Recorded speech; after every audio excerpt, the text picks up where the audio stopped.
In 2016, Saudi Arabia was running out of money. Oil prices had crashed. The kingdom was burning through nearly $1 billion every week. Foreign reserves were collapsing. Analysts warned the Saudi economy could face disaster within 5 years. And then, something changed. Suddenly, Saudi Arabia started buying everything: football clubs, Hollywood studios, gaming companies, luxury hotels, electric car startups, tech giants, golf, even entire cities in the middle of the desert. Today, Saudi Arabia's sovereign wealth fund controls assets worth more than $900 billion, making it one of the most powerful investors on earth. But this isn't just about money, because behind these investments lies a much bigger strategy, one designed to prepare Saudi Arabia for a future where oil no longer rules the world. And the question is no longer whether Saudi Arabia is becoming a global superpower. The real question is, what happens when one country can buy influence almost everywhere? And more importantly, can this plan actually work? For decades, Saudi Arabia had one economic superpower: oil. After massive oil discoveries in the 1930s, the kingdom transformed from a largely poor desert nation into one of the richest states in modern history.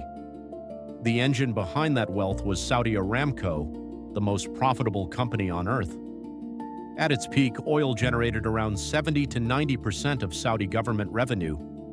That wealth funded everything: gigantic palaces, mega infrastructure projects, free healthcare, public sector jobs, tax-free income, and one of the highest standards of living in the Middle East.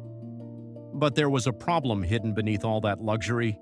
Saudi Arabia had become dangerously dependent on a single resource, and in 2014, reality hit hard. Global oil prices collapsed from more than $100 per barrel to under $30. Saudi Arabia suddenly faced enormous budget deficits. The country realized something terrifying. The world it depended on was changing. Electric vehicles were rising, renewable energy was growing, climate pressure was increasing, and eventually oil demand could peak. Saudi Arabia understood one thing before many others did: if oil stopped dominating the global economy, the kingdom itself could become vulnerable, so the country launched one of the most ambitious economic transformations ever attempted. Its name was Vision 2030, and the man behind it was Crown Prince Mohammed bin Salman. Act 1: The Rise. Vision 2030 was simple in theory, but massive in scale. Saudi Arabia wanted to transform itself from an oil economy into an investment empire, and to do that, it needed a weapon.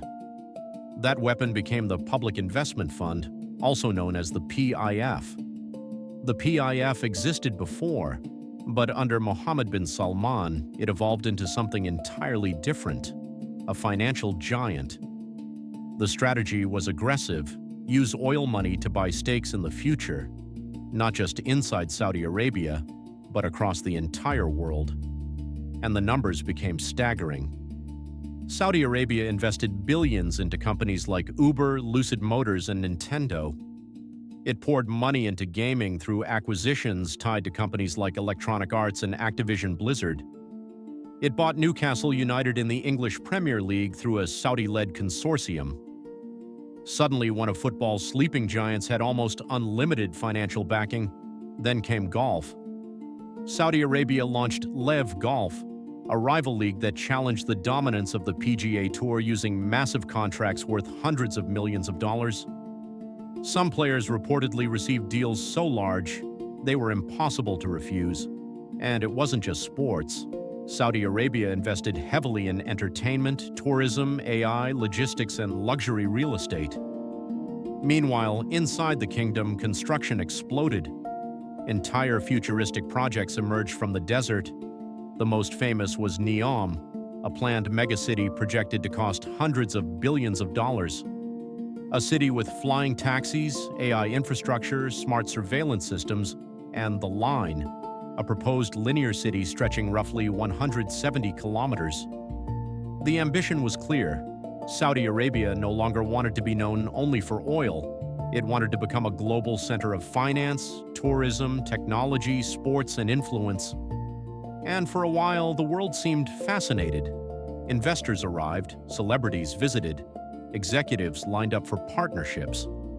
Saudi Arabia wasn't just spending money, it was buying relevance, and it was working, at least on the surface. Act 2, the crisis. Because behind the futuristic presentations and billion-dollar investments, there were serious problems. First, many experts questioned whether Saudi Arabia was moving too fast. Mega projects like NEOM carried extraordinary costs and engineering challenges. Some reports suggested timelines were unrealistic. Others questioned whether enough people would actually move there. Then there was the issue of profitability. Buying global influence is expensive. Maintaining it is even more expensive.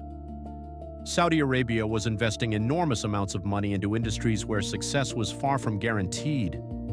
Electric vehicles remained volatile, gaming investments fluctuated, global interest rates rose, and oil prices themselves became unpredictable again. But the biggest challenge wasn't economic, it was reputational. In 2018, the murder of journalist Jamal Khashoggi triggered international outrage. Western companies, politicians, and investors faced pressure over their relationships with Saudi Arabia.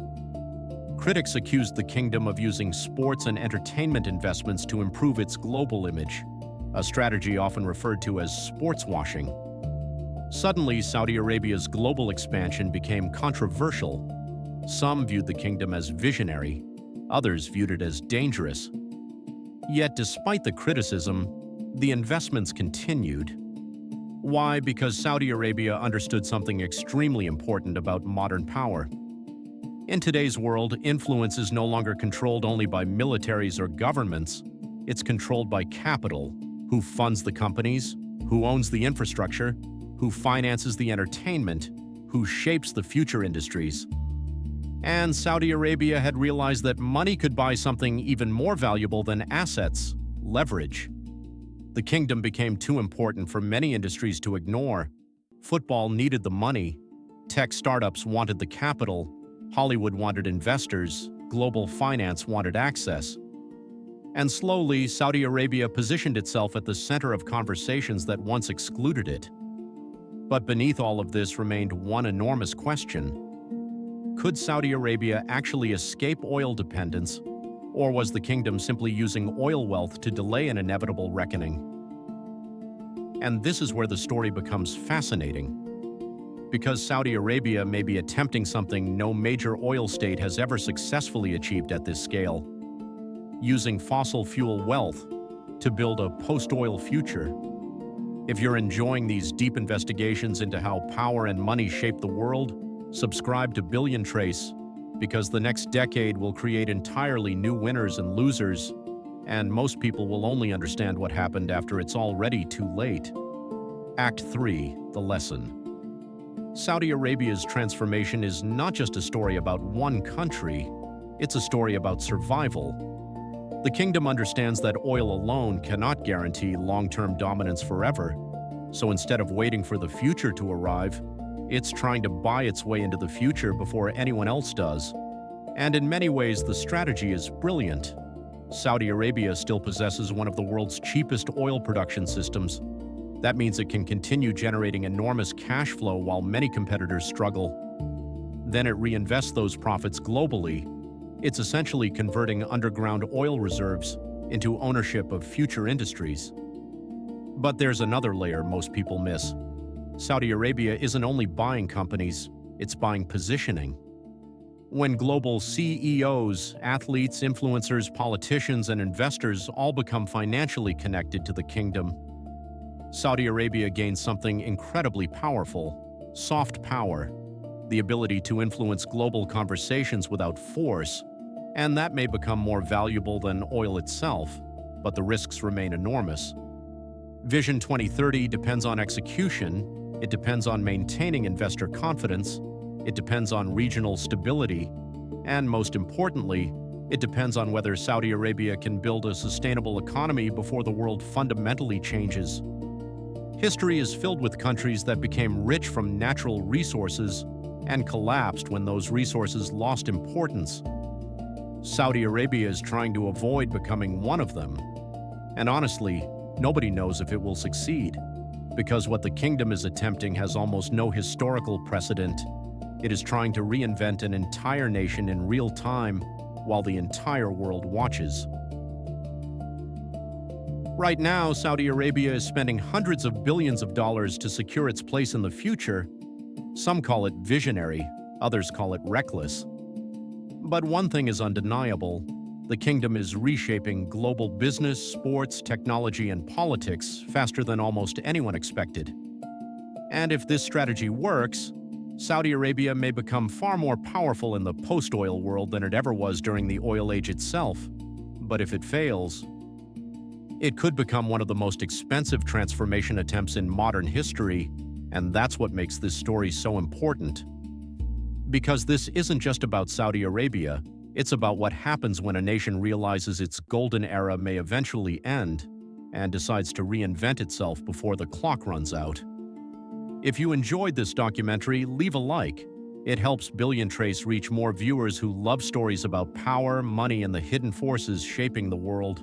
And subscribe for the next investigation, because behind every billion-dollar empire, there's always a story nobody fully sees.